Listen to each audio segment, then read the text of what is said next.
ఉత్తాన పాదాసనం. కింది పట్ట తగ్గడం. రెండు చేతి కలిపి తల కింద పెట్టుకోవాలి. రెండు పక్కన ఒక అడుగు మాత్రం పైకి లేపి ఉంచాలి.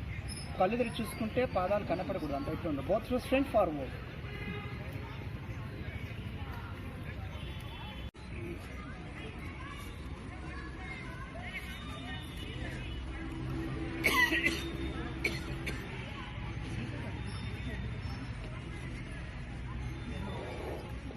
Okay sir, next supine position. మొదటిది ఉత్తాన పాదాసనం. కింది పట్ట తగ్గడం. రెండు చేతి కలిపి తల కింద పెట్టుకోవాలి.